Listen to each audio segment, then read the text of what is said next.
Prions ensemble.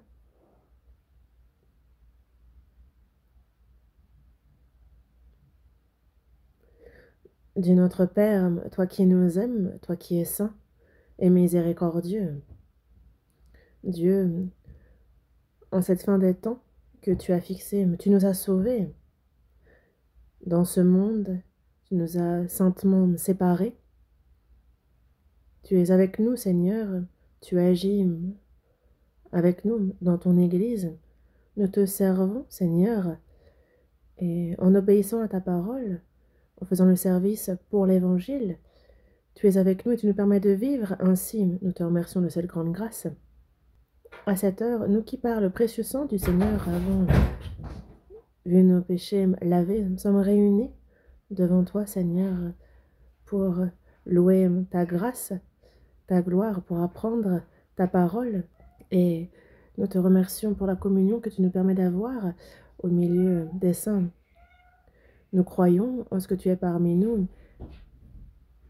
et tes regards sur chacun d'entre nous, que ta main miséricordieuse soutienne chacun d'entre nous et à chacun d'entre nous donne par ta parole la grâce, remplis-nous de cette grâce dont nous avons besoin. Ton Église dans le monde entier, dans toute la Corée, à tous ces frères et sœurs qui, malgré les difficultés, gardent la foi, prêchent ton évangile, accorde-leur la grâce qui leur convient, que même au milieu des difficultés, ce soit avec assurance qu'ils prêchent ton évangile et qu'ils guident devant toi les âmes perdues, mais nous te demandons à ce que ton œuvre s'accomplisse.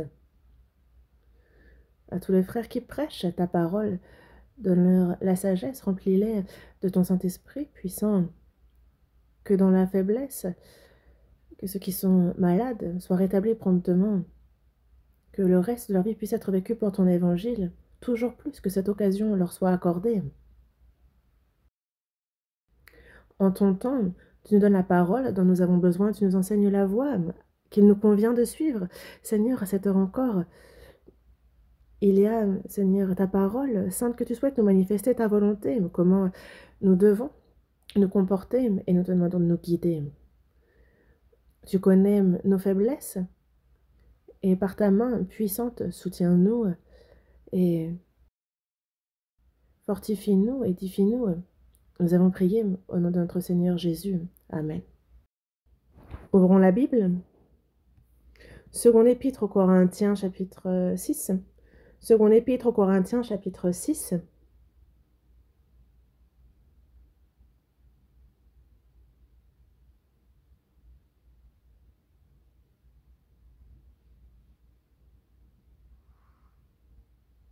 Seconde épître aux Corinthiens, chapitre 6, à partir du verset 17 jusqu'au chapitre 7, verset 1.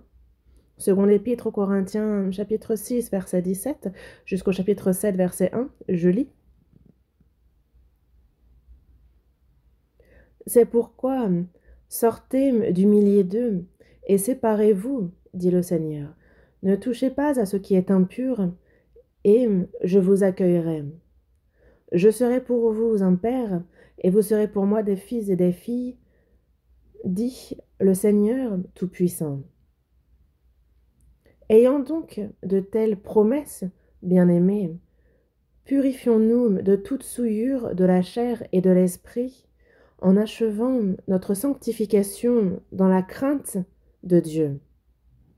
Jusqu'ici, vous le savez, en Turquie et en Syrie, dans cette région, il y a eu de grands tremblements de terre. Et à l'heure actuelle, ce sont 25 000, 30 000 victimes. Non, on ignore encore le nombre précis de victimes. Et je pense qu'il y a encore bien plus de victimes que cela. Jésus, lorsqu'il parle des signes de la fin des temps, parle qu'en divers lieux, il y aura des famines et des tremblements de terre, et que ce serait que le début. Des famines et des tremblements de terre qui vont entraîner, donc par la famine, de nombreuses personnes qui meurent de faim, des tremblements de terre qui amène à la mort. En divers lieux, des famines et des tremblements de terre. Des tremblements de terre. Lorsque Jésus fut crucifié, durant 3 heures, le ciel était obscur et la terre a été ébranlée, comme c'est écrit. Évidemment, Jésus, lorsqu'il est décédé, la terre, le ciel a pleuré, et Dieu aussi. Mais au-delà de ça, par la mort de Jésus sur la croix, en même temps, le salut a été accompli et en même temps, le jugement de ce monde a été résolu. Dieu, s'il ne nous accorde pas la grâce de pouvoir être sauvés, alors je pense qu'il ne peut pas non plus nous juger. Si on ne laisse pas à la personne l'occasion d'être pardonnée de ses péchés, de recevoir le salut et qu'on ne fait que la juger. La justice s'accomplit, mais l'amour de Dieu, lui, ne peut s'accomplir. L'amour de Dieu est donné. Et à ceux qui, justement, rejettent cet amour, alors la justice du jugement retombe sur eux. Lors du déluge de Noé, la terre était justement recouverte d'iniquité et elle a été jugée. De même, ce monde est rempli d'iniquité. Et c'est par le feu, cette fois, que la terre sera jugée, comme il nous le dit dans la seconde épître de Pierre. Dans le chapitre 3, verset 15, il dit bien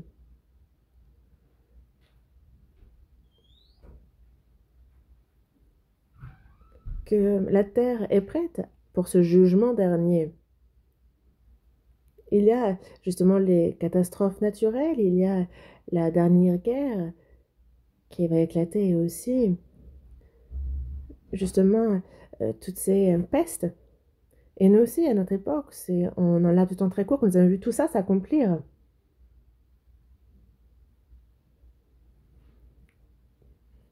Et lorsque l'on voit les nombreuses victimes dues au zaïsme, cela ne parle pas qu'aux autres, mais cela nous parle à nous aussi. Il nous faut voir ici l'avertissement de Dieu. Dans Hébreu, il est dit qu'une fois encore, j'ébranlerai non seulement la terre, mais aussi le ciel. Ébranler, c'est que l'homme, sur cette terre, agit comme s'il vivra des millénaires. Mais non, cette terre sera ébranlée. Mais non seulement la terre, mais aussi le ciel. Tout sera manifesté, on nous le dit dans Ésaïe aussi. Et donc, ce sont des plaies qui ont touché la terre, et il nous avertit à travers cela. Et nous, en cette fin des temps, nous avons reçu le salut, et ça ne peut qu'être qu'une grande grâce. Que nous ayons reçu le salut, c'est que nous sommes séparés saintement de ce monde par Dieu, nous sommes dans l'Église de Dieu, sous la protection de Dieu, et nous sommes guidés par lui. Et nous espérons dans le retour du Seigneur, et nous vivons pour lui, et ça, c'est une grâce toute particulière de Dieu.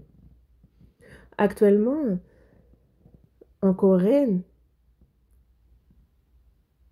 nous avons 227 églises, et dans le monde entier, nous sommes dans plus de 80 pays, avec plus de 900 églises, et le chiffre ne fait qu'augmenter.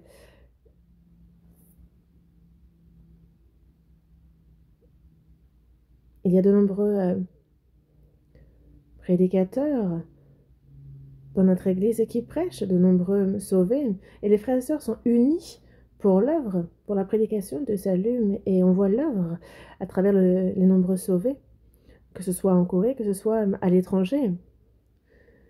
Et les sauvés, justement, ce qu'ils doivent faire en cette fin des temps, c'est de prêcher l'évangile à ceux qui ne le sont pas encore, pour qu'il y ait cette œuvre du salut.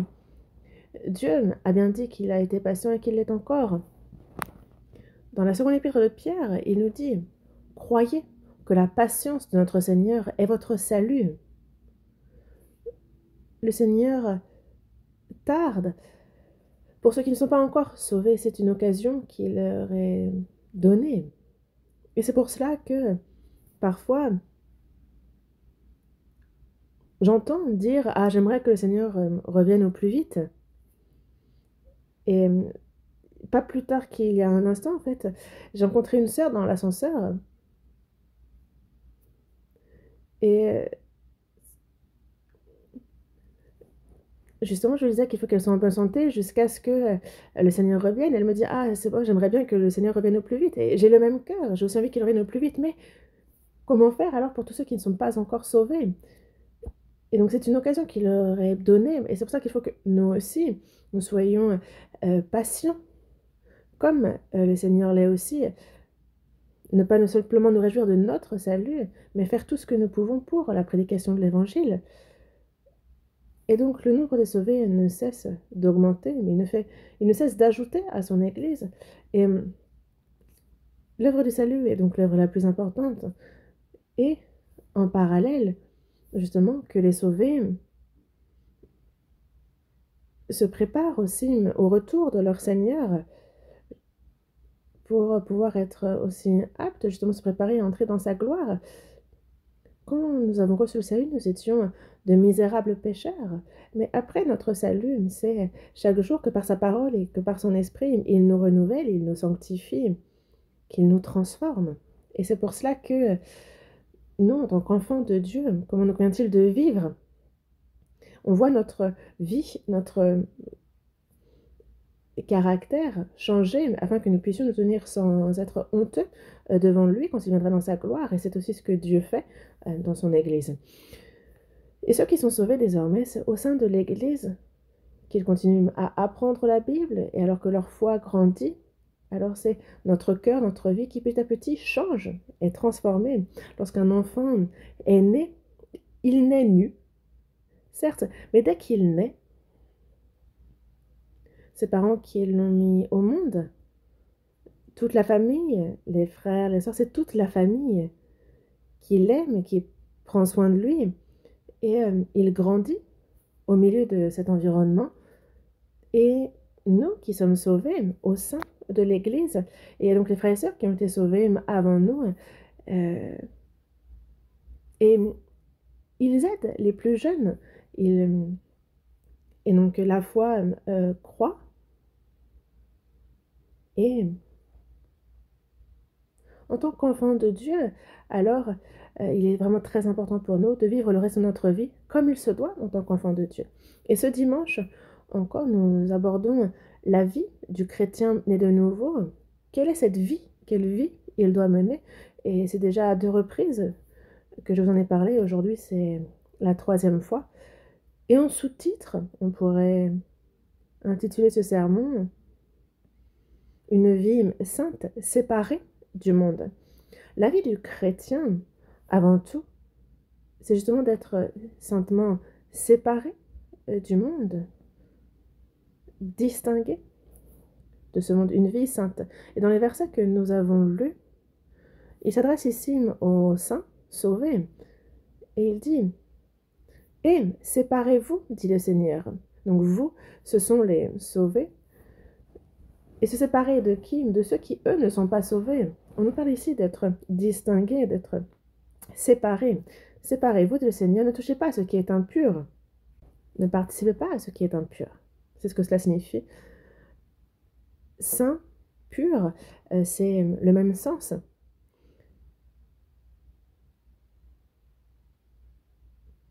Être séparé saintement, se tenir pur. Séparez-vous et ne touchez pas à ce qui est impur.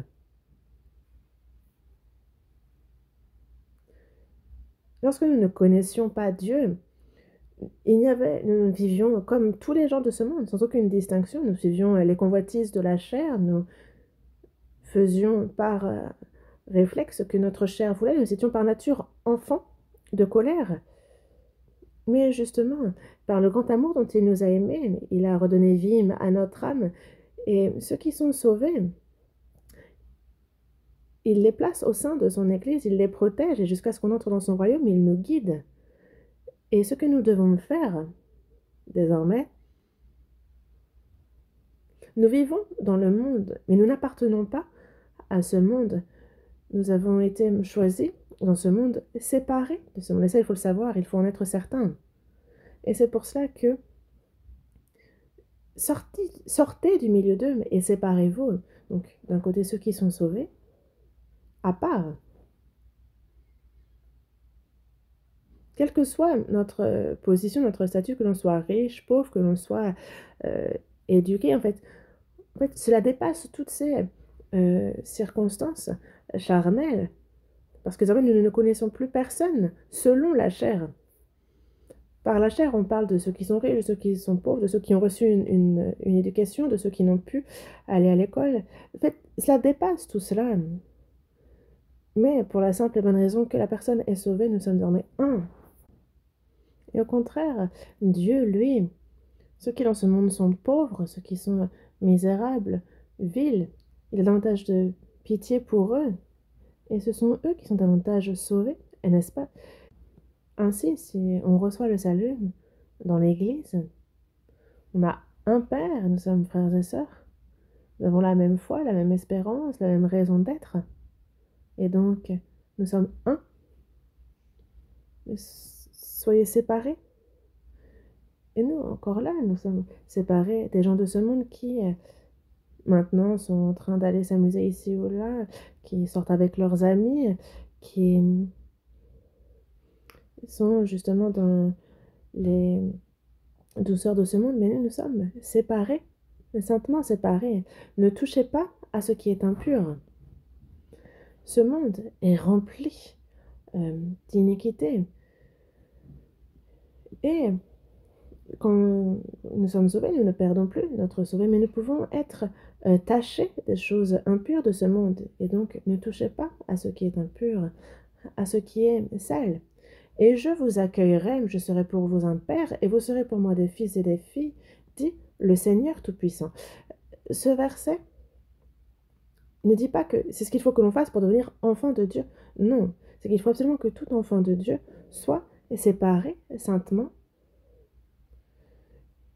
Vivre comme il se doit en tant qu'enfant de Dieu est une preuve que nous sommes enfants de Dieu. Si on a reçu le salut, alors on est enfant de Dieu. Il faut que cela soit prouvé. Il faut qu'il y en ait des preuves. Une personne, justement, qui est séparée saintement, Dieu dit, je vous accueillerai, je serai pour vous un père, vous serez pour moi des fils et des filles. Dans Romains, chapitre 8, verset 14, il dit que tous ceux qui sont conduits par l'Esprit de Dieu sont fils de Dieu. Ceux qui sont sauvés, forcément, qu'ils doivent vivre conduits par l'Esprit de Dieu, non plus selon les convoitises de la chair et selon le monde, mais conduits par l'Esprit de Dieu. Et le fait d'être conduit par l'Esprit de Dieu est preuve que nous sommes chrétiens. Tous ceux qui sont conduits par l'Esprit de Dieu sont fils de Dieu. Donc, être conduit par l'Esprit est preuve que nous sommes fils de Dieu. Mais la personne qui dit être sauvée, fils de Dieu, et qui témoigne ainsi, donc on se réunit, on chante ensemble, on prie ensemble, on communie ensemble, on fait les offrandes. Et la personne semble bien faire toutes ces choses-là, mais quand on la voit à l'extérieur, elle vit comme les gens du monde et nous, on s'interroge. C'est comme si une chauve-souris, on la regarde, elle s'envole, on dirait un oiseau, et en même temps, on dirait une souris, donc c'est et une souris et un oiseau. Et c'est un peu comme une double identité, mais le chrétien ne doit pas être ainsi. Non, ce n'est pas seulement en parole que nous sommes chrétiens, il faut que ça se manifeste dans notre vie. Vivre séparé des gens de ce monde, ne pas toucher à ce qui est impur, donc être séparé saintement. Et c'est pour cela que on voit ici ce que dit le Seigneur Tout-Puissant. Lui qui a créé les cieux, l'univers, Dieu, le créateur de toutes choses. C'est par sa grâce que nous avons reçu le salut. Et ceux qui ont reçu le salut sont désormais conduits par le Saint-Esprit, afin qu'ils vivent comme il se doit en tant qu'enfants de Dieu. Et Dieu les aide, et ce n'est pas grâce à nos efforts. Lorsqu'un enfant vient au monde, ce sont les parents qui l'élèvent, n'est-ce pas? Naître en soi, ce n'est pas l'enfant qui le fait de lui-même. Et grandir non plus, c'est au sein de l'amour de ses parents, c'est au sein de la famille qu'il est protégé et qu'il grandit. Et de même, c'est la grâce de Dieu pour le salut. Et les chrétiens qui sont sauvés, c'est à travers eux que Dieu prêche son évangile. Mais même après le salut, les saints sauvés, c'est au milieu de ce troupeau qu'il nous place et qu'il nous élève. Dans la première épître de Pierre, chapitre 2, verset 2, il est dit « Désirez, comme des enfants nouveau-nés, le lait spirituel et pur, afin que par lui vous croissiez pour le salut. » C'est comme un nouveau-né qui tète. Et de même, nous, enfants nouveau-nés, c'est le lait spirituel et pur, donc la parole. C'est ça qu'il faut que nous désirions, parce qu'elle a cette puissance. Et il y a l'Église. En sinogramme, c'est le caractère de l'enseignement et l'enseignement de la réunion. Et donc c'est pour cela, nous nous réunissons pour être enseignés. Il est nécessaire chacun de lire de notre côté. Et il est nécessaire aussi, on peut écouter en ligne. Mais ce qui est bien plus important encore, c'est de se réunir pour écouter la parole, pour communier. Alors véritablement, on en vient à comprendre la parole, parce que seul, on ne peut comprendre la Bible. Une personne disait que elle n'enverrait pas ses enfants à l'école, mais qu'elle les éduquerait à la maison. Mais ça, c'est une mauvaise éducation. Il faut aller à l'école, être avec les camarades, s'entendre avec eux.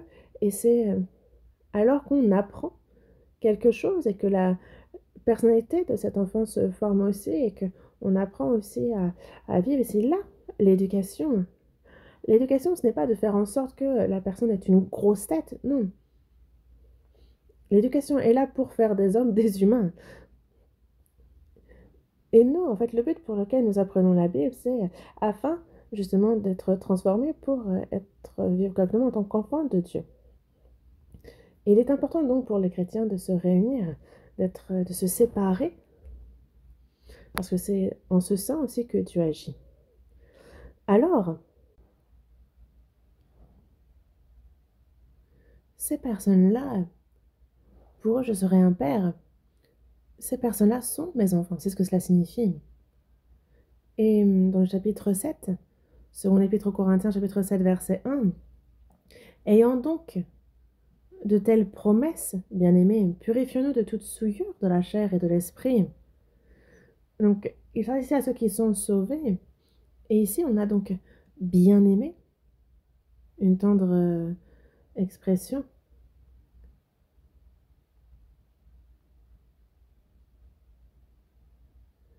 Bien-aimés, purifions-nous donc de toute souillure de la chair et de l'esprit, en achevant notre sanctification dans la crainte de Dieu.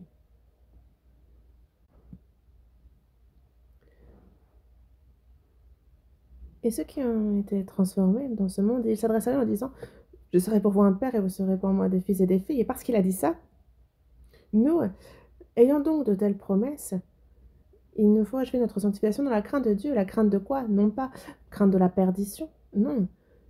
Mais au cas où, est-ce que la foi que j'ai ne serait-elle pas une mauvaise foi? Certaines personnes crient haut et fort qu'ils croient, qu'ils sont sauvés, mais leur vie n'a absolument rien à voir. Nous ne sommes pas parfaits, mais il faut faire cet effort de vivre comme il se doit en tant que chrétien. La vie de foi, le salut, c'est comprendre la grâce de Dieu, c'est gratuit, c'est un don. Il n'y a aucun effort à fournir, on le reçoit et on dit merci. Mais la vie de foi après le salut, il y a plusieurs efforts à fournir. Est-ce que si on reste là à rien faire, ça se passe? Non. Notre santé aussi, cela ne se fait pas tout seul.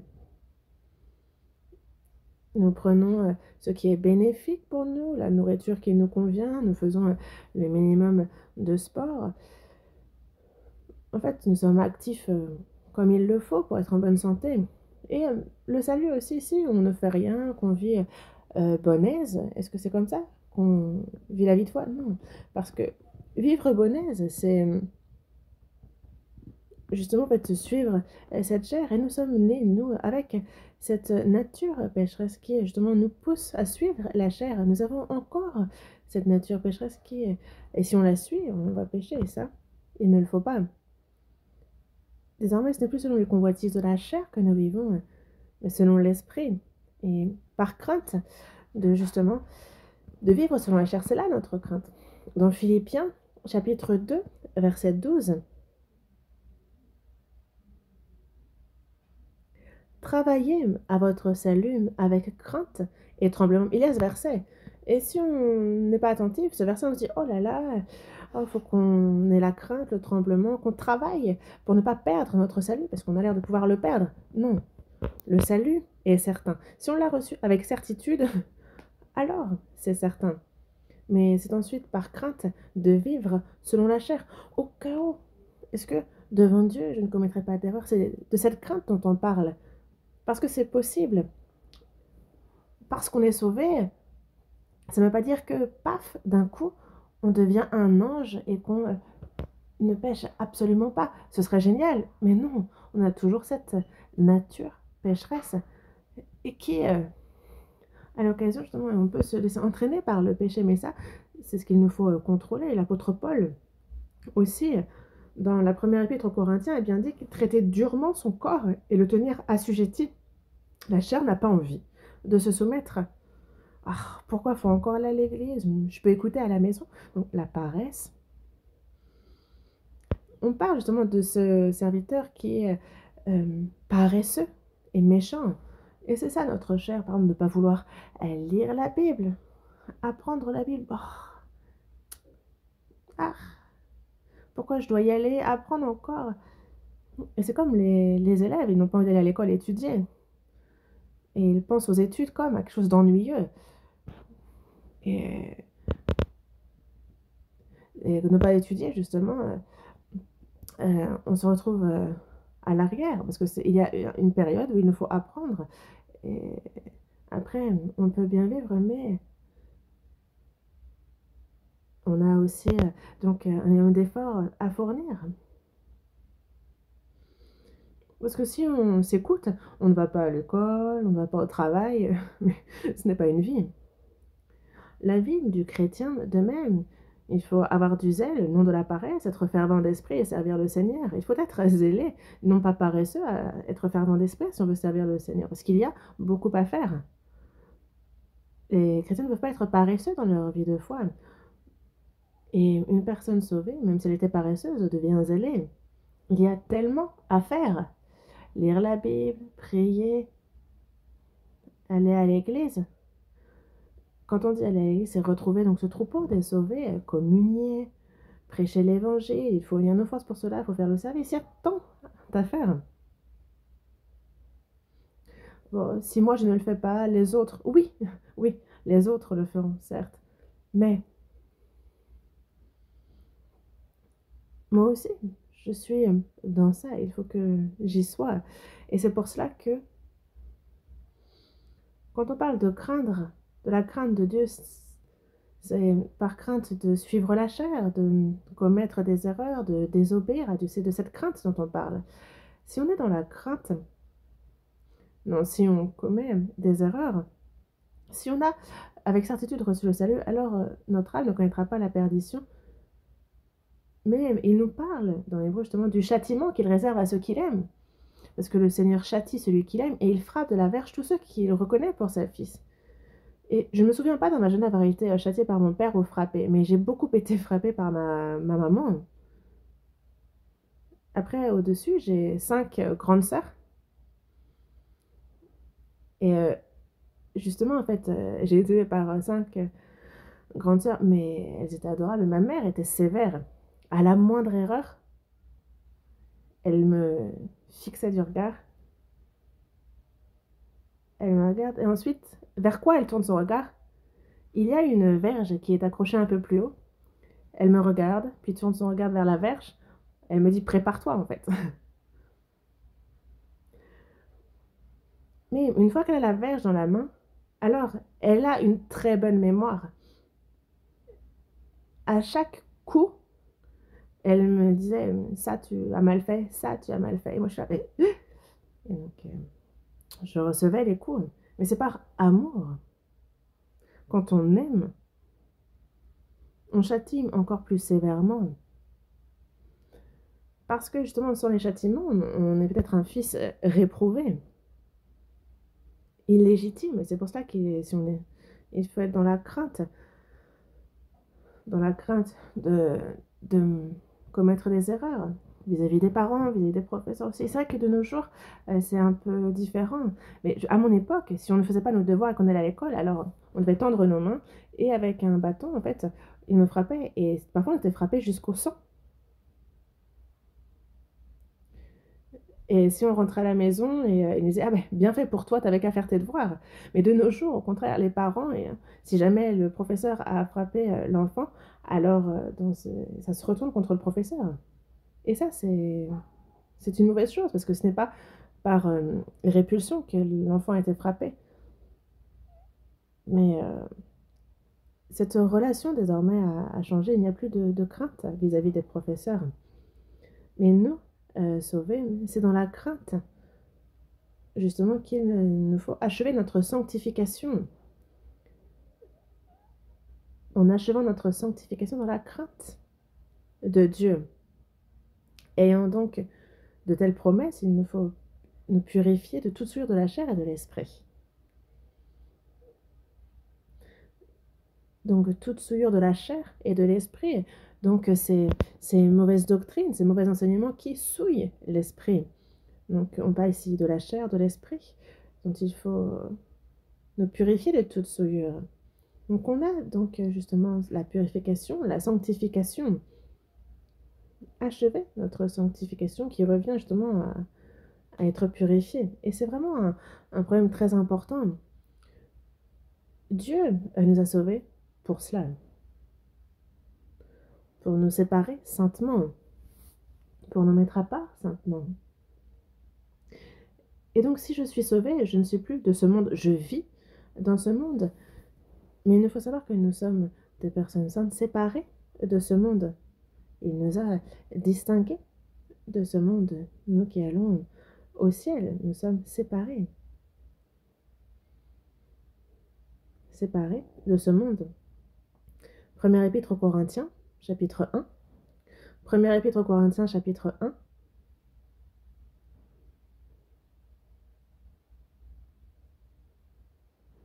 Chapitre 1, verset 2. À l'église de Dieu qui est à Corinthe, à ceux qui ont été sanctifiés en Jésus-Christ, appelés à être saints.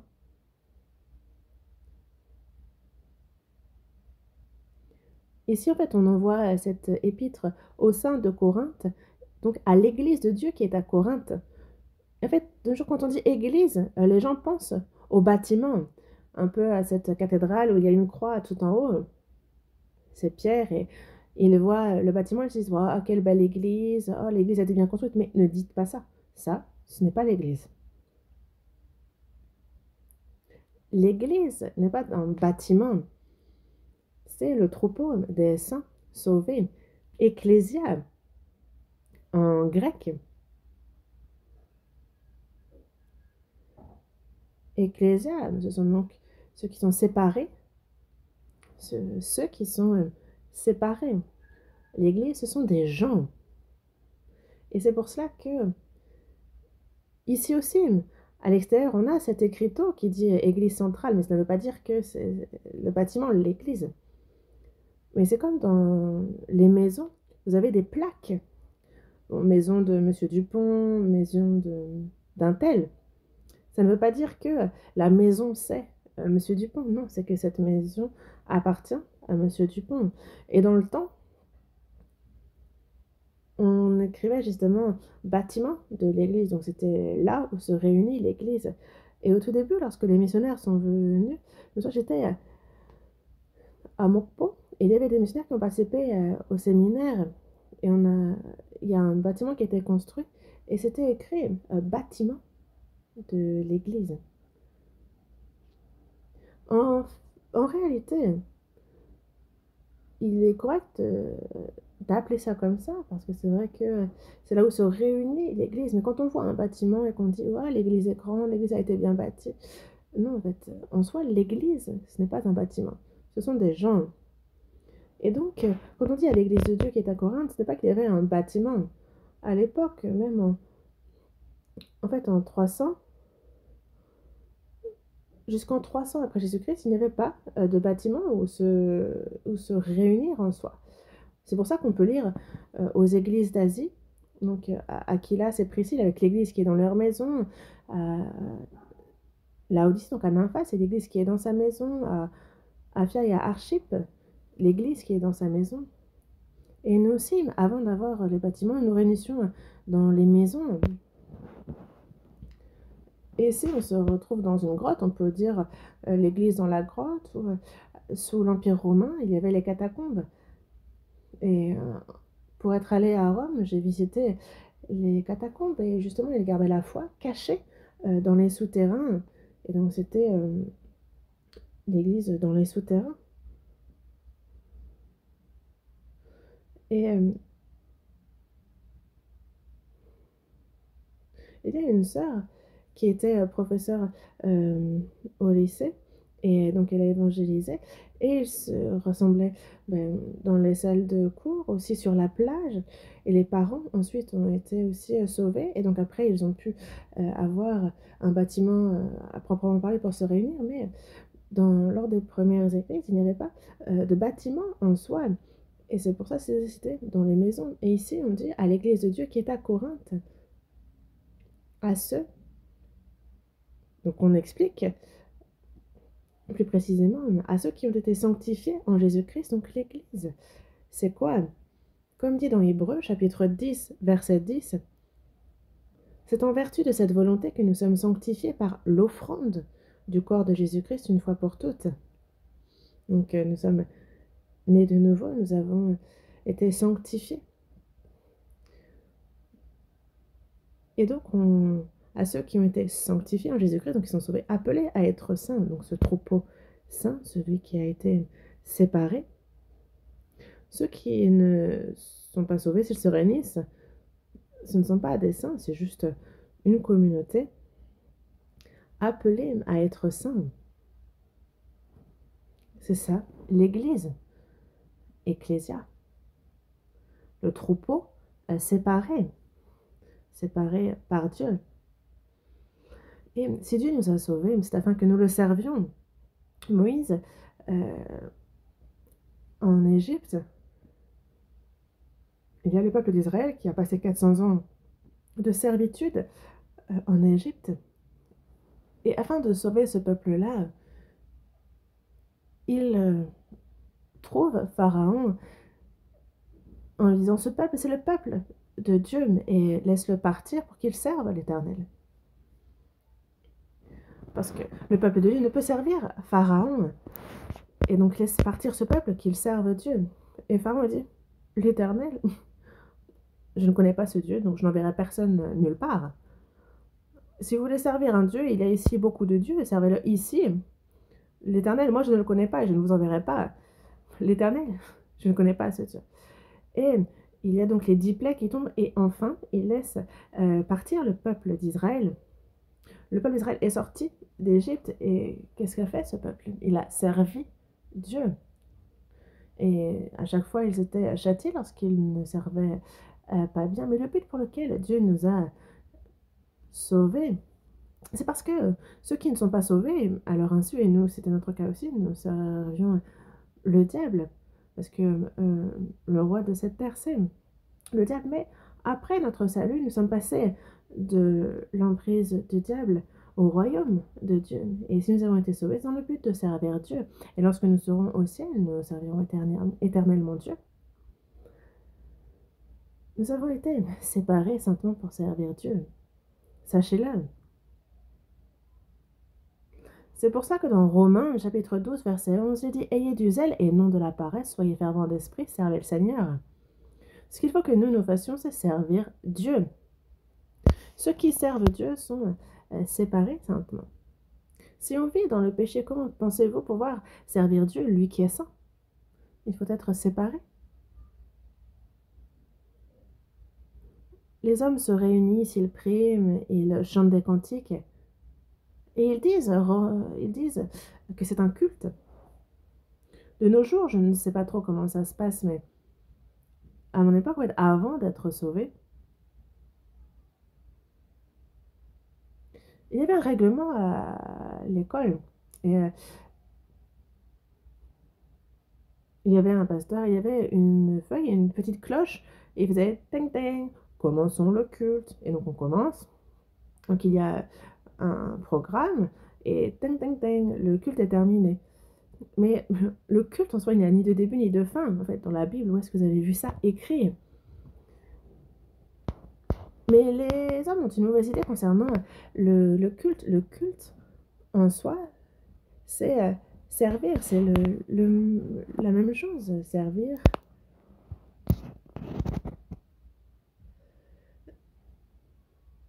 On commence le culte, on le termine et ensuite on vit comme bon nous semble. Non. L'église, c'est évidemment que ce moment-là aussi, c'est un culte. On ne peut pas dire que c'est pas un culte, mais que l'on soit au travail, que l'on soit à la maison, en fait, tous les aspects de notre vie est un culte que l'on rend à Dieu pour une personne sauvée. Donc, il ne faut pas un seul instant que le culte prenne fin. Alors, qu'est-ce qu'on apprend à l'église? On apprend comment justement servir Dieu, comment lui rendre un culte raisonnable. Et toutes nos paroles, toutes nos pensées, toutes nos actions doivent glorifier. C'est un culte vivant que l'on rend à Dieu pour qu'il soit glorifié. Et nous avons été séparés pour servir Dieu. Nous sommes séparés saintement. Il faut savoir vraiment que vous êtes donc distingués, séparés. Sachez-le pour vous-même. Et pas, ah bon, je vais à l'église, donc j'ai l'impression d'être un chrétien. Et cette personne, quand elle sort, elle a l'air d'être de quelqu'un du monde, quelqu'un qui ne croit pas. Ceux qui ne sont pas sauvés se réunissent, ils se disent, allez, on trinque. Et puis la personne trinque aussi. Et disent, ah, je suis chrétien. Les gens disent, ah, t'es chrétien, waouh, la classe, tu bois, tu fumes, mais t'es chrétien.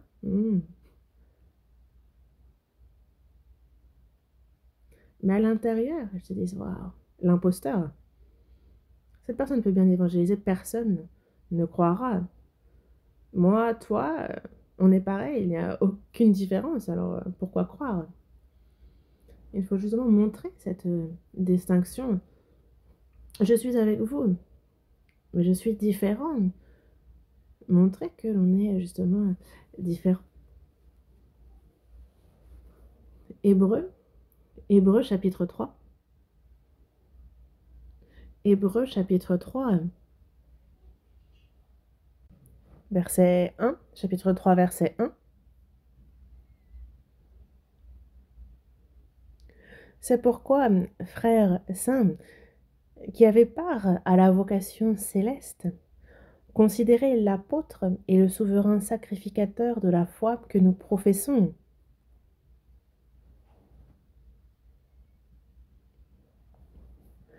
Frères saints qui avaient part à la vocation céleste.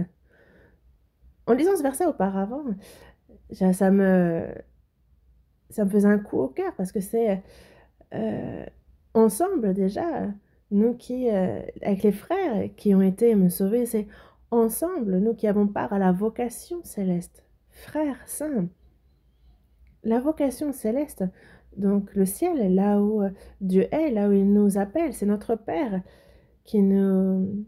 On a part à la vocation céleste. Quand il nous a sauvés, il y a beaucoup de passages dans la Bible qui dit que être sauvé, c'est justement avoir été appelé au ciel. Frères saints qui avaient part à la vocation céleste, vous qui avez été appelés par Dieu, vous qui êtes sauvés, frères saints,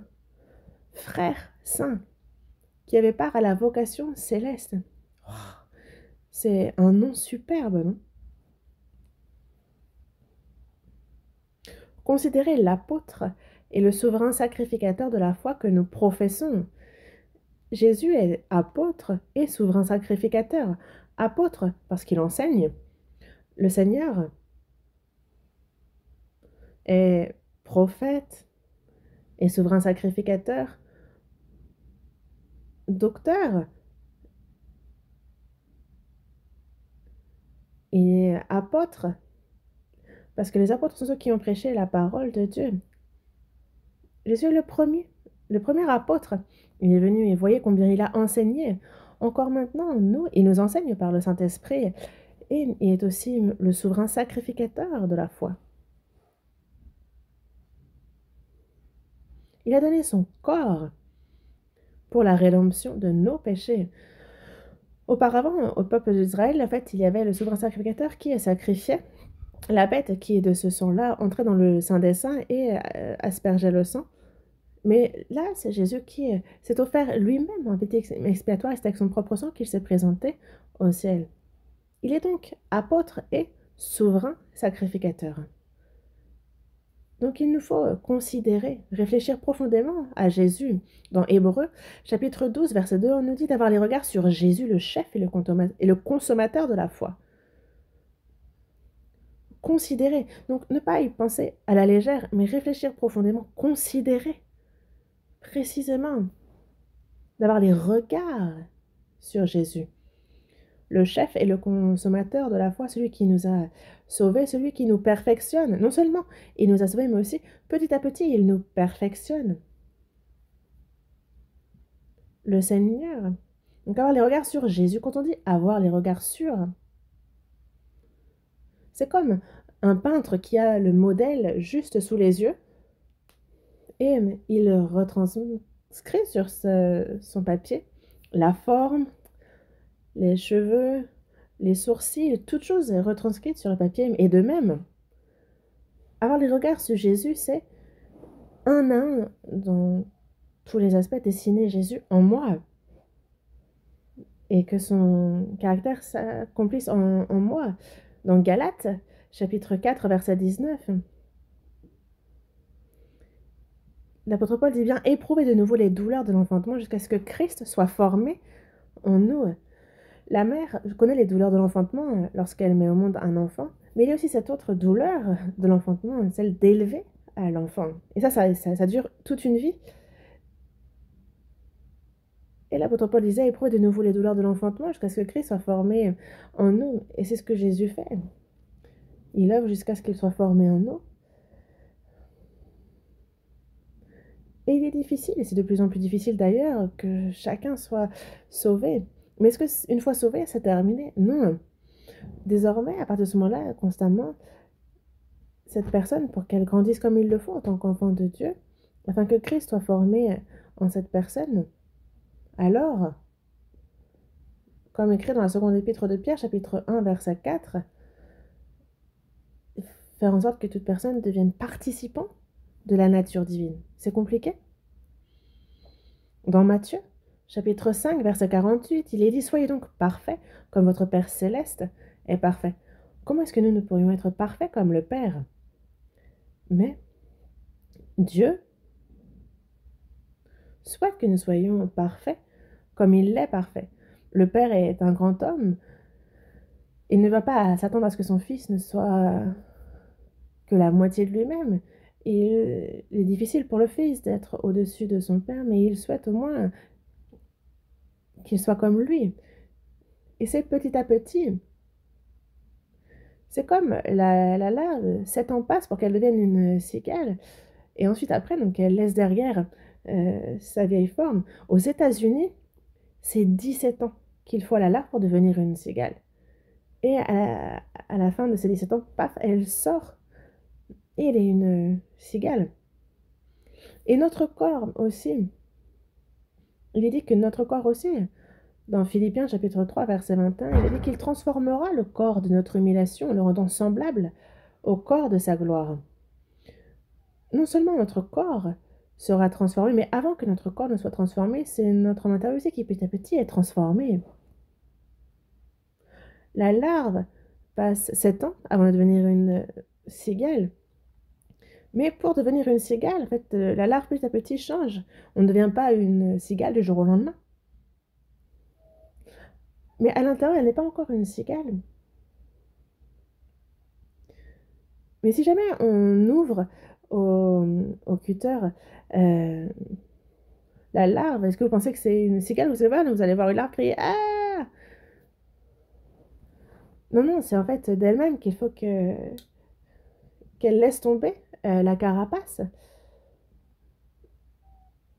Et c'est comme pour la libellule, en fait, la larve aussi.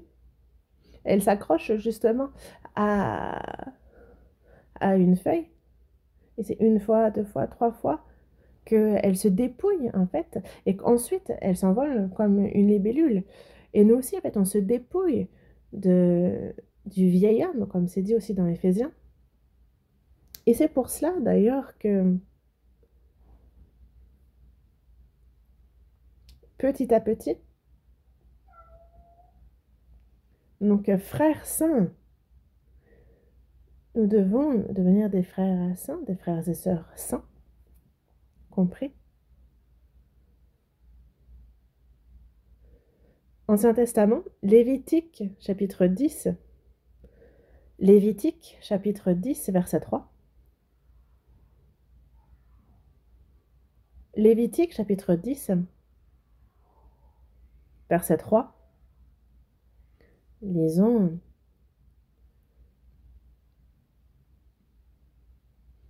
Moïse dit à Aaron, c'est ce que l'Éternel a déclaré lorsqu'il a dit, je serai sanctifié par ceux qui s'approchent de moi, et je serai glorifié en présence de tout le peuple.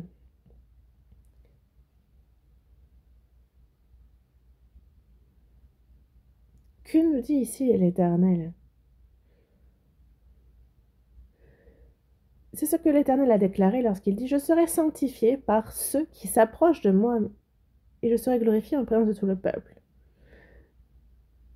Je serai sanctifié par ceux qui s'approchent de moi. Comment faire alors? En fait, ne pas nous approcher de Dieu en s'approchant de ceux qui ne sont pas sauvés, mais si on s'approche des saints, si on est proche de Dieu, alors, si on veut s'approcher de Dieu, il faut que nous soyons sanctifiés. Lui qui est saint. Dans l'Ancien Testament, ceux qui s'approchaient de Dieu étaient donc les sacrificateurs. Tout le monde ne pouvait pas être sacrificateur parce qu'il y avait le service rendu à Dieu, il fallait entrer dans le temple, servir Dieu. Le souverain sacrificateur pouvait entrer jusque dans le Saint des Saints, mais il fallait être séparé saintement, parce que sans être séparé saintement, si on entre dans le temple et qu'on veut servir Dieu alors que l'on n'est pas saint, alors on mourrait. Et donc, l'Éternel a déclaré, lorsqu'il a dit « Je serai sanctifié par ceux qui s'approchent de moi, et je serai glorifié en présence de tout le peuple. » Donc, à travers ceux qui s'approchent de lui, il est sanctifié.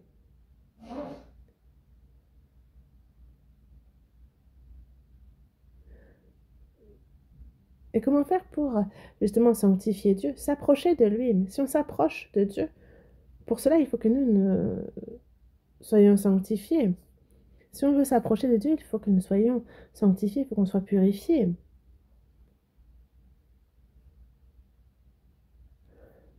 Pourquoi est-ce que c'est le sang de Jésus qui nous a purifiés? Non seulement il nous a purifiés par le sang, mais c'est par la parole, par la vérité que nous avons été sanctifiés, purifiés. Pourquoi? Pour pouvoir servir Dieu. Est-ce que nous pouvons avancer vers Dieu? Il faut qu'on s'avance toujours plus, nous, toujours plus. On n'est pas des touristes. Dieu nous a sauvés pour que nous le servions, et si nous voulons le servir, il faut que nous soyons proches de lui. Pour être proches de lui, il faut que nous soyons purifiés. Je serai sanctifié par ceux qui s'approchent de moi, et je serai glorifié en présence de tout le peuple. Alors, vraiment, il est glorifié.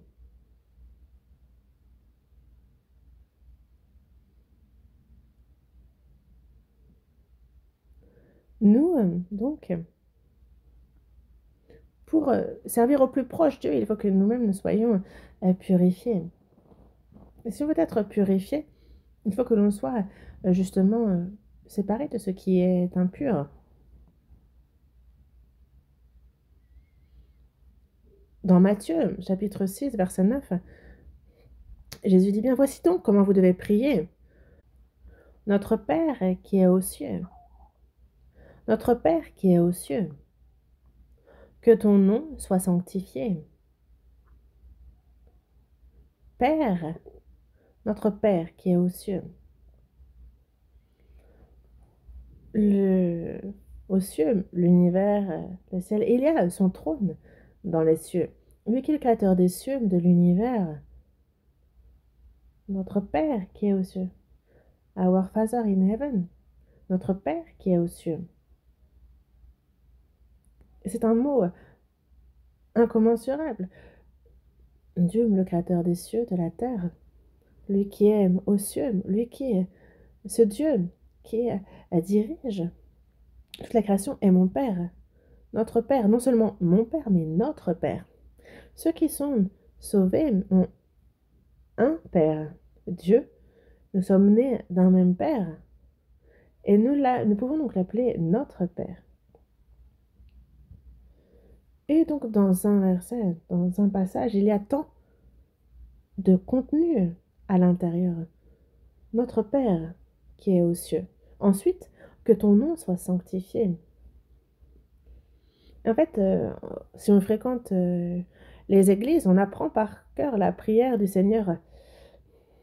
Notre Père qui est aux cieux, que ton nom soit sanctifié, que ton règne vienne, que ta volonté soit faite sur la terre comme aux cieux, blablabla. Bla bla bla. Et Dieu dit, stop. À quel moment tu as sanctifié mon nom? Est-ce que mémoriser et réciter sanctifie Dieu? Non. Est-ce que ça glorifie? Non. À quel moment on a sanctifié son nom? Si on veut vivre proche, au plus proche de Dieu, alors il faut petit à petit être toujours plus pur, véritablement servir Dieu. Alors il est glorifié.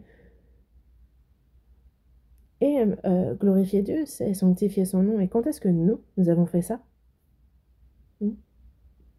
Dans Matthieu, chapitre 5, verset 16, il est dit que votre lumière luise ainsi devant les hommes, afin qu'ils voient vos bonnes œuvres et qu'ils glorifient votre Père qui est dans les cieux.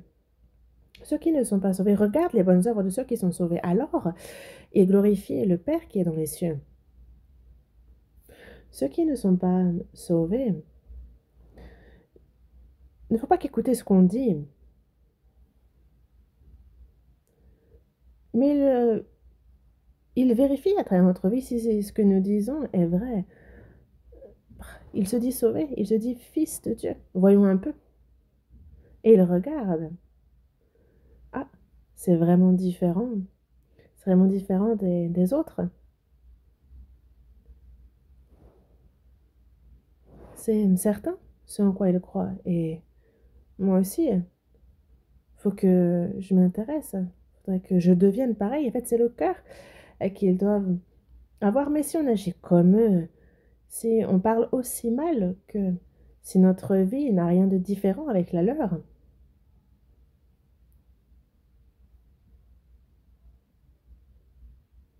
on se dit sauvé, on se dit enfant de Dieu, mais là, il me dit, toi, crois, je te laisse ça. Est-ce que c'est ça, être enfant de Dieu? Non, il faut montrer justement, vivre comme des fils de Dieu. Compris? Alors, ils disent, ah, lui, vraiment? Moi, quand j'évangélisais dans la province de Gyeongsang, il y avait un chef d'entreprise qui réparait les bateaux. Et lui était donc chef d'entreprise. Et il y avait sa femme qui, elle, était diacre dans une église presbytérienne. Et en fait, s'il se réveille à l'aube, sa femme n'est plus là parce qu'elle est partie à la prière de l'aube. Et donc, il lui est arrivé justement par jalousie, justement, de la persécuter en jetant sa Bible, par exemple, dans les toilettes turques. À l'époque, c'est les toilettes turques. Mais en fait, sa femme a écouté notre séminaire biblique, elle a reçu le salut. Et en fait, il a vu le changement chez elle. Et alors, il disait à l'entreprise, lorsque les autres critiquaient ceux qui croient à Jésus, lorsqu'il les insultait, lui disait, vous dites ce que vous voulez des autres, mais ma femme, elle, c'est une vraie. Vraiment, hein? Pourquoi? Parce qu'il a vu le changement dans sa vie. Et en fait, ce chef d'entreprise, en fait, il était dans ma voiture lorsque nous sommes allés à la retraite et il a reçu le salut là-bas. Et c'est de cette maison-là qu'a commencé à l'église, en tous les cas, petite anecdote, mais vraiment, ils voient nos bonnes œuvres et ils disent, ah, vraiment? Et alors, ils ont viennent à glorifier le Père qui est dans les cieux. On se dit sauvé, on dit qu'il faut être sauvé, mais si notre vie ne change pas, alors les gens disent imposteur, bah, de beaux parleurs. Et c'est ce que se disent les gens qui ne croient pas. Et c'est ce qu'ils disent. Ils disent, ah ouais, les petits Jésus, là, ils parlent bien, mais il n'y a rien dans leurs actions. Et en fait, ils nous vendent des choses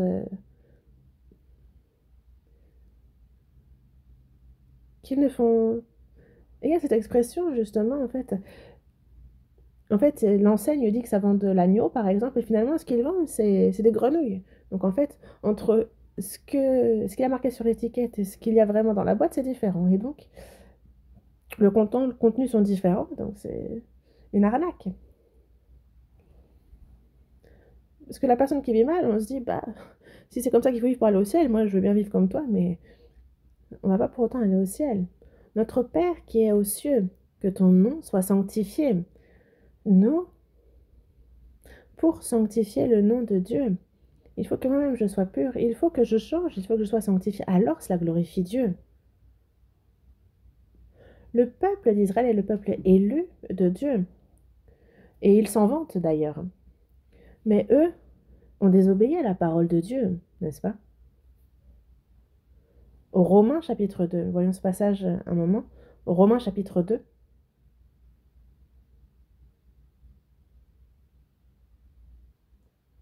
Au Romains chapitre 2,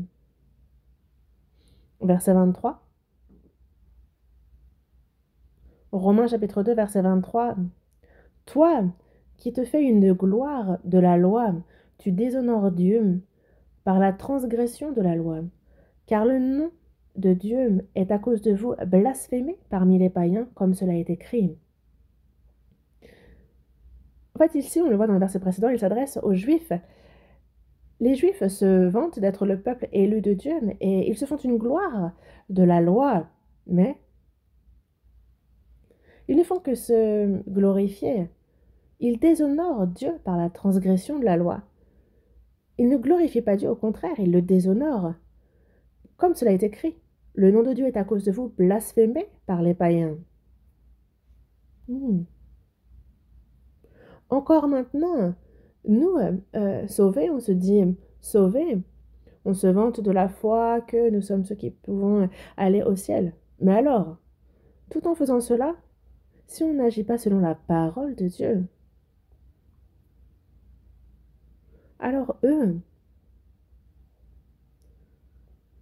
est-ce que vous pensez qu'ils vont vous suivre et croire? Non, ils vont vous trouver menteur. Qu'est-ce qu'un mensonge? C'est lorsque la parole et les actions sont différentes. Ça, c'est un mensonge.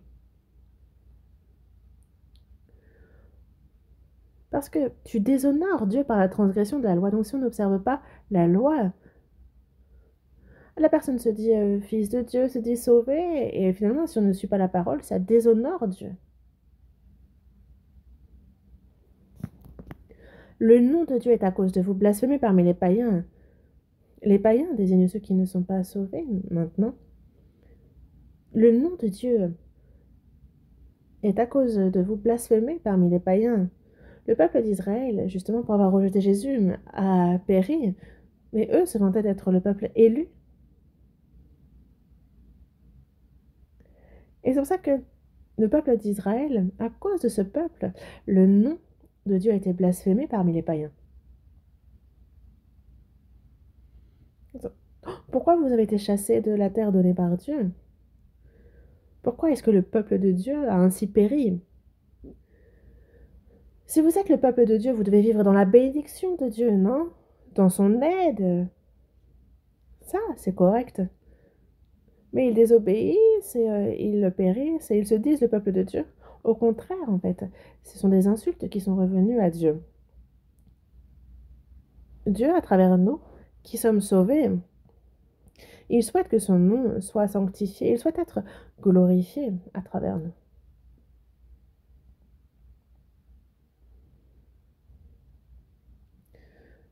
Et ce n'est pas rien. En fait, on n'est pas dans la religion. Nous vivons pour le Dieu vivant, pour que son nom soit sanctifié, pour qu'il soit glorifié.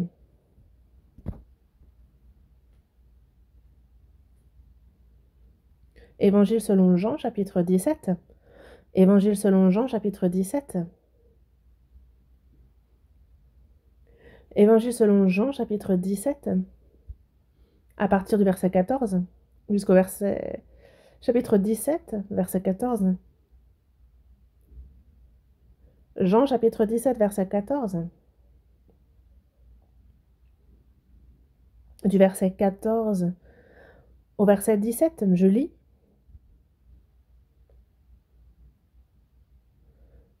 À partir du verset 14, je leur ai donné ta parole, et le monde les a haïs, parce qu'ils ne sont pas du monde, comme moi je ne suis pas du monde.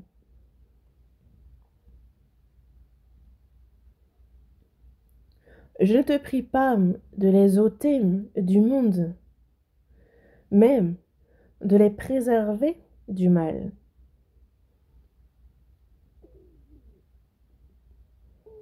Ils ne sont pas du monde comme moi, je ne suis pas du monde. Sanctifie-les par ta vérité, ta parole est la vérité. Dans Jean chapitre 17, donc Jésus est attrapé et la veille de sa crucifixion, on voit ici le contenu de sa longue prière.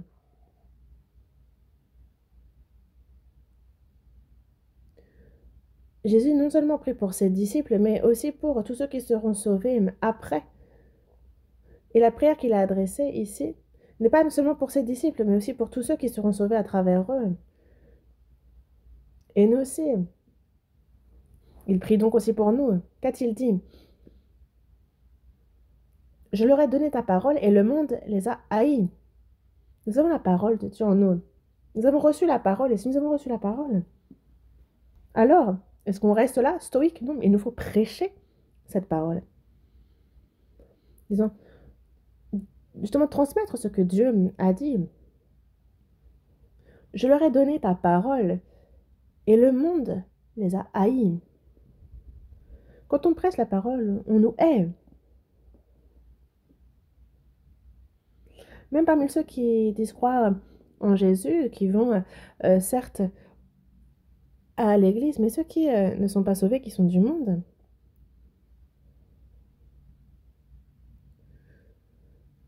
En fait, les gens du monde, entre eux, ils s'entendent puisqu'ils se ressemblent. Mais, justement, quand on est véritablement sauvé, lorsque notre vie a été transformée, et quand on prêche la parole droitement, alors on leur dit justement, il faut être sauvé, il faut changer.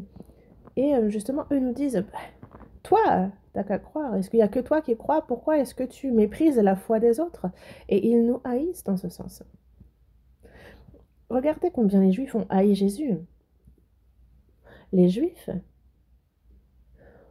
disaient, nous avons pour père Abraham. Et Jésus dit, si vous étiez enfant d'Abraham, vous feriez les œuvres d'Abraham. Vous auriez la foi d'Abraham, vous seriez obéissant, mais maintenant vous cherchez à me faire mourir. Et ça, Abraham ne l'a point fait quand je vois vos actions. Vous n'êtes pas d'Abraham, vous avez pour père le diable. Parce que justement, c'est ce que Jésus dit à celui qui se disait fils d'Abraham, disant, non, ton père ce n'est pas Abraham, c'est le père. Et donc il y a eu conflit. Moi, il m'arrive justement à la télévision d'écouter justement les chaînes chrétiennes et la personne prêche très bien, c'est très moral, mais il n'y a pas il n'y a rien au cœur. On ne nous parle pas du fait d'être sauvé, on ne nous dit pas comment être sauvé. C'est juste, ça nous parle de zèle, on nous dit qu'il suffit d'être zélé. Mais il ne faut pas aller croire. Et en fait, il est bien dit que si on est né de nouveau, on ne peut voir le royaume de Dieu. Il faut savoir comment naître de nouveau. Il ne faut pas de la nouvelle naissance. Mais quand on parle de la nouvelle naissance, il y a ceux qui écoutent, il y a ceux qui nous haïssent, nous disant quelle arrogance, justement, mépriser la foi des autres, dire qu'il n'y a que vous qui êtes sauvés. Mais Jésus a prêché la parole. Il a été haï. L'apôtre Paul a été haï aussi. Regardez les persécutions auxquelles ils ont fait face, les apôtres. Et c'est encore le cas maintenant. Ils ne sont pas du monde, comme moi je ne suis pas du monde. Ils m'ont haï et ils voyeront aussi. Parce qu'ils ne sont pas du monde, comme moi je ne suis pas du monde. Jésus n'est pas du monde, il est de Dieu. En réalité, Jésus, c'est Dieu fait homme. C'est Dieu venu sur terre. Et parce qu'ils ne sont pas du monde, comme moi je ne suis pas du monde, c'est pour ça que le monde les hait. Parce qu'ils ne sont pas du monde, le monde les hait.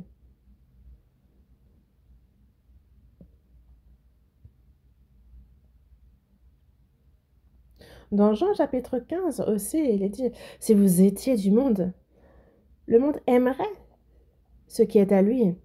Mais parce que vous n'êtes pas du monde et que je vous ai choisi du milieu du monde, à cause de cela, le monde vous hait. Si vous étiez du monde, le monde aime ce qui est à lui. Alors il vous aurait aimé, mais parce que vous n'êtes pas du monde, parce que je vous ai choisi du milieu du monde, à cause de cela, le monde vous hait. Le monde nous hait. Ne trouvez pas cela bizarre? C'est parce que nous sommes du Seigneur.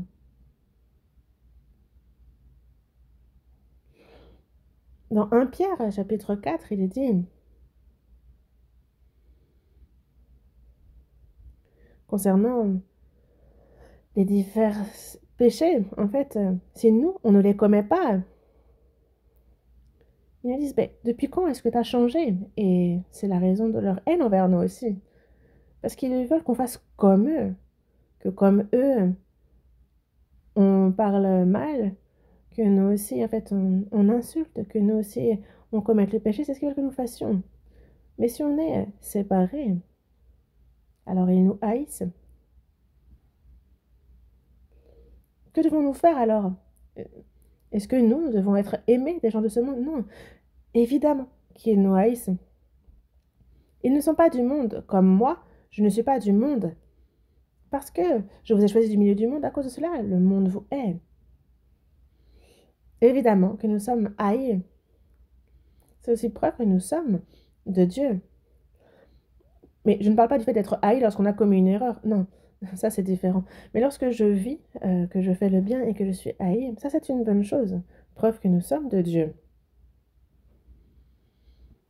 Et c'est pour ça que Jésus a dit,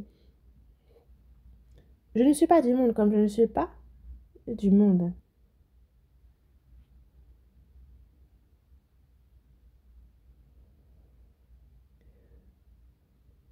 Je ne te prie pas de les ôter du monde, mais de les préserver du mal.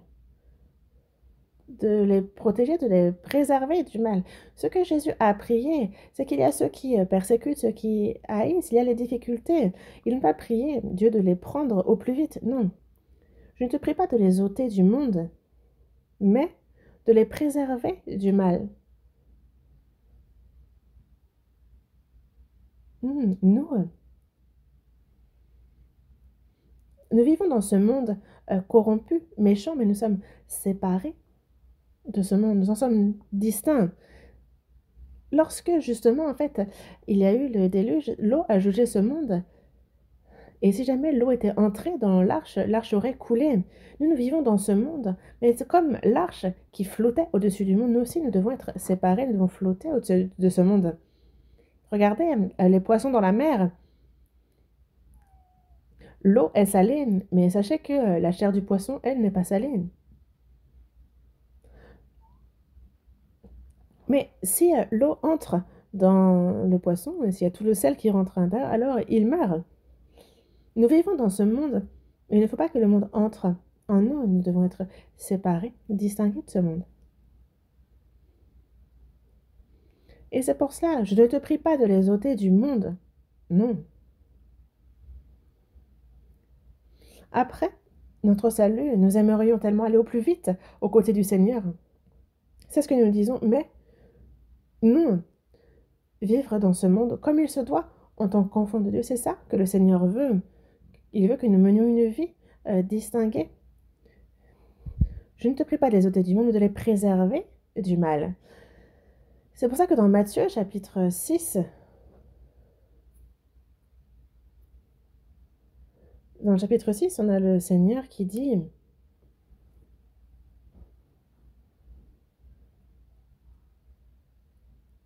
ne nous induis pas en tentation, mais délivre-nous du malin. Ne nous induis pas en tentation, mais délivre-nous. Donc on a reçu le salut Mais ne nous induis pas en tentation. Le diable ne peut nous prendre notre salut, mais il peut par la tentation nous faire tomber. À 3 reprises, le diable a tenté Jésus, mais à 3 reprises, Jésus a dit, il est écrit. De la même manière, en fait, le diable nous tente aussi pour nous faire tomber. T'es fils de Dieu et t'as faim? Comment ça se fait? T'es fils de Dieu, pourquoi t'es pauvre ainsi? T'es fils de Dieu, mais pourquoi tu fais face à tant de difficultés?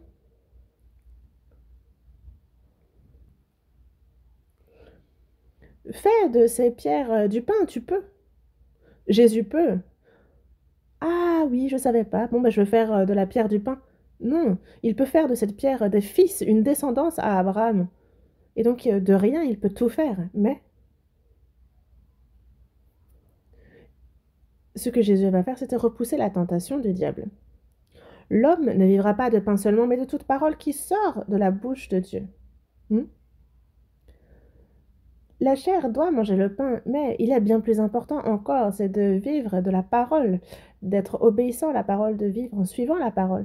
Ça, c'est ce qu'il convient à un fils de Dieu de faire. Même si j'ai faim, que je sois pauvre, je vis selon la parole. Ça, c'est correct.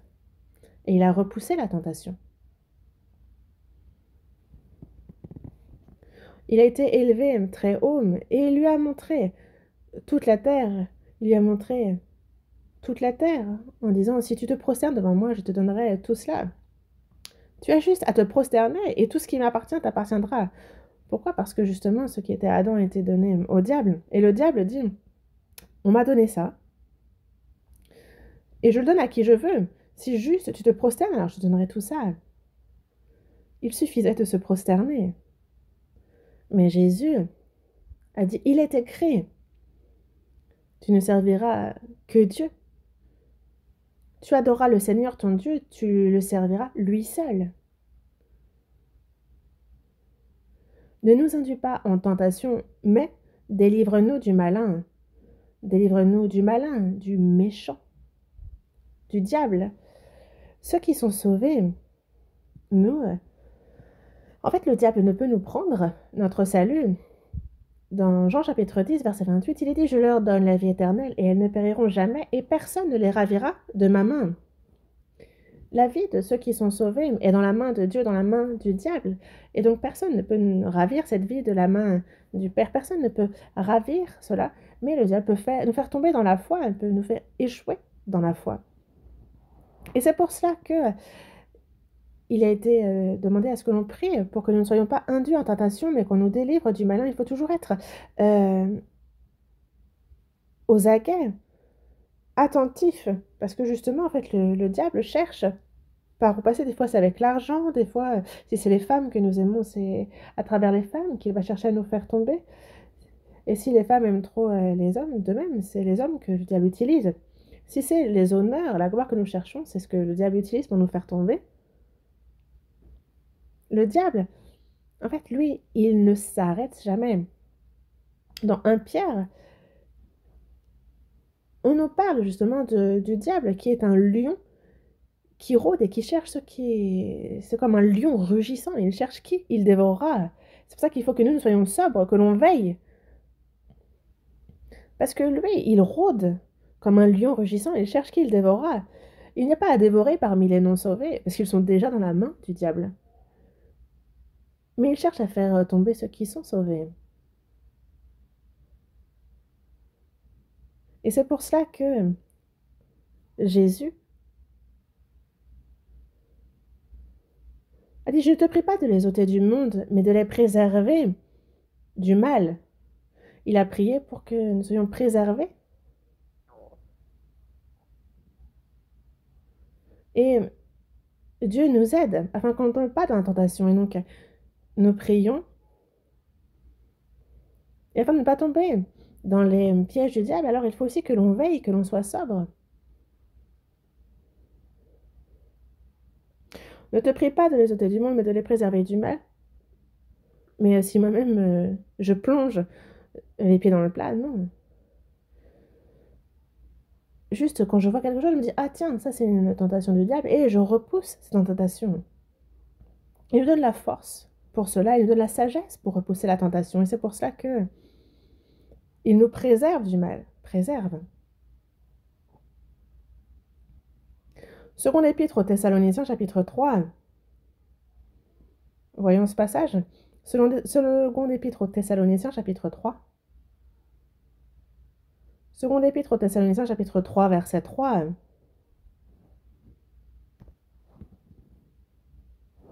Chapitre 3, verset 3, on est ensemble. Le Seigneur est fidèle, il vous affermira et vous préservera du malin. Le Seigneur est fidèle, il vous affermira. Il affermit notre foi. Et il vous préservera du malin. Qui est le malin? C'est le diable, je vous le disais. Il vous préservera du malin. Et donc, nous prions. Et il nous préserve pour qu'on ne tombe pas dans le mal. Et nous-mêmes, il faut aussi que l'on soit ferme. Parce qu'il y a le diable qui est un peu comme notre ombre, il nous suit. Dans Éphésiens chapitre 4 aussi, il dit « Si vous vous mettez en colère, ne péchez point, que le soleil ne se couche pas sur votre colère et ne donnez pas accès au diable. » Quelqu'un disait, vous savez que le diable, il se promène par où? Par les accès qu'on lui donne. En fait, c'est ça. Il va ici et là par les accès qu'on lui donne. Pour celui qui se met en colère, alors, justement, en fait, le diable l'y excite, justement. Il dit, oui, allez, allez. Un petit coup de colère, dis tout ce que tu as à dire. Le diable, justement, en fait, il incite les personnes pour que la personne se mette en colère. On peut se mettre en colère, mais il ne faut pas pécher. Et que le soleil ne se couche pas sur votre colère. Donc, c'est une colère, il faut vite qu'elle redescende. Parce que sinon, en fait, constamment, le diable, en fait, va nous pousser à tomber dans un plus grand péché encore. Mais il ne faut pas attrister le Saint-Esprit, parce que si on le fait, ça attriste le Saint-Esprit. Si on cède à la tentation du diable, alors cela attriste le Saint-Esprit. Mais il nous faut faire en sorte de ne pas donner accès au diable. Si on est quelqu'un, alors le diable, justement, va continuer à stimuler ce cœur. Il va nous exciter à la haine. Et nous, il faut qu'on se dise, ah, en fait, c'est le diable qui me pousse à pécher, qui utilise cet aspect de ma nature pécheresse. Et donc, il faut dire, ah, faut vite mettre fin à cela, il faut prier. Et c'est pour cela que il nous faut vivre une vie distincte, séparée de ce monde. Compris? Aujourd'hui, ce dont je voulais vous parler, j'avais tant de choses à vous dire, mais je ne vous ai dit que ça. Mais si je fais ça trop compliqué, c'est un peu comme quand on va dans un buffet à volonté. Est-ce que si vous mangez de tout, vous allez pouvoir digérer?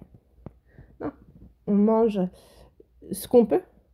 Et il suffit de refaire un deuxième tour, un troisième tour pour goûter à tout.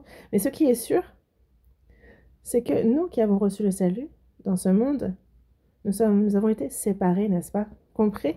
Pourquoi? Pour servir Dieu, pour entrer dans le royaume des cieux, pour la gloire de Dieu. Nous avons été distingués, séparés. Sachez-le. Et c'est aussi le but pour lequel nous avons été sauvés. Il ne nous a pas sauvés pour que nous vivions comme bon nous semble. Et c'est pour cela que il faut nous garder nous-mêmes, faire en sorte de ne pas être tachés par ce monde. Prions. Dieu notre Père, toi qui es miséricordieux, nous étions éloignés de toi et agissions dans le péché, nous suivions la convoitise de notre chair, nous vivions selon cette convoitise, mais tu nous as sauvés, tu nous as séparés saintement de ce monde, tu nous as donné la vie éternelle et l'espérance glorieuse. Merci pour cette grâce. Le reste de notre vie, aide-nous à la vivre comme il se doit en tant que tes enfants. Que le fait que nous soyons tes enfants dans notre vie réellement soit manifesté, que tous puissent le voir et Seigneur, guide-nous pour cela. Nous sommes encore bien trop faibles et il nous arrive trop souvent de vivre pour les choses vaines de ce monde et il nous arrive de suivre les convoitises de notre chair. Dieu, préserve-nous de la tentation du malin, que chaque jour ta parole nous renouvelle, nous sanctifie et nous perfectionne, que ce soit toi que nous servions, que l'on puisse te glorifier dans nos vies et guide-nous pour cela. Nous avons prié au nom de notre Seigneur Jésus. Amen.